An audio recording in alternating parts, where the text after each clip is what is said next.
What is the ego? The ego is a self-generated identity consisting of every belief we believe about who and what we are. This includes our personality, our talents, and our likes and dislikes.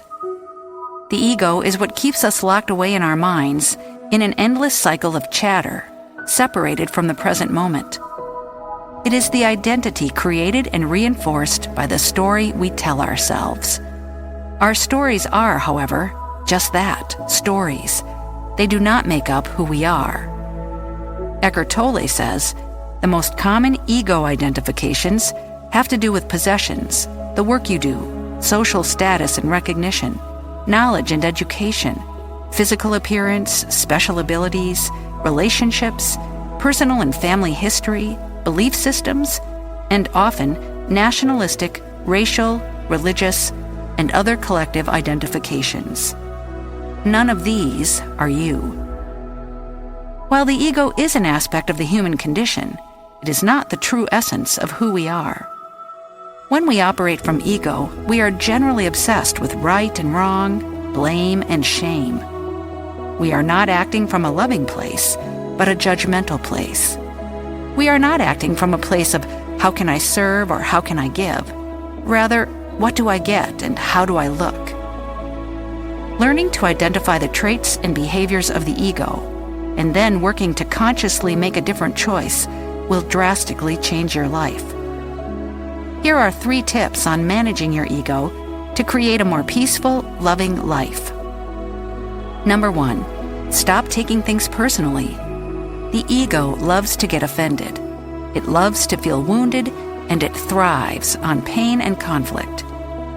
When we choose to be offended over things, we are actively choosing to allow the ego to take hold of our lives and create pain.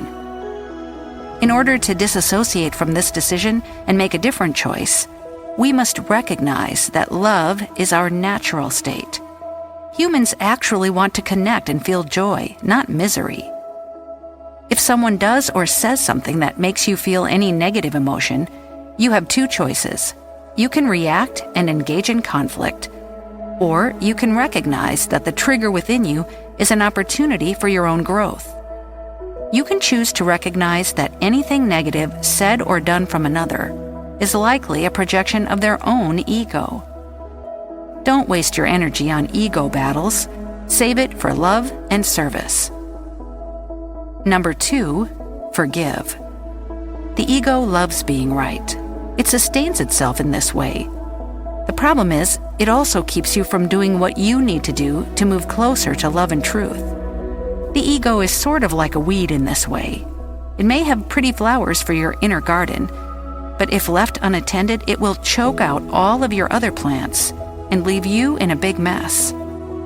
When you forgive, you allow your heart to open, and you separate from the need to be right and instead choose love. This is functioning from your true self. Forgive others and forgive yourself too. Number 3, let go and observe. Let go of trying to be right, trying to win, trying to be seen, trying to be heard. Instead, observe. The ego wants to prove itself and jump up and down to gain love and validation. Our higher self doesn't need validation. Our higher self knows that it is love. By becoming aware of the ego and its need to be seen, heard, and acknowledged, you open up space to be seen and heard without expectation. By observing without expectation, you then see things as they are. You see people as they are, rather than through a projected sense of lack, because they are not matching up to your ego's demands.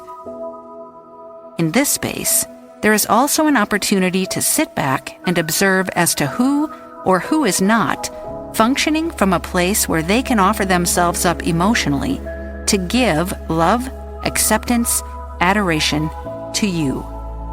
This means we let go of controlling people in an attempt to have our needs met. This is freedom. Eckhart Tolle said, "The moment you become aware of the ego in you, it is strictly no longer the ego, but just an old conditioned mind pattern. ego implies unawareness. Awareness and ego cannot coexist. There is no denying that the ego serves its purpose, but when the ego becomes the dominant process of your mind, you fall out of alignment with your true self. With practice, you can learn how to manage your ego better and create a life that feels more peaceful, loving, and authentic. As Gandhi said, "When the ego dies, the soul awakens." Let your ego die, a little more each day, so your own soul can awaken and grow, so your freedom and joy can grow, so your peace can come forward. Bless your life by letting go of your ego.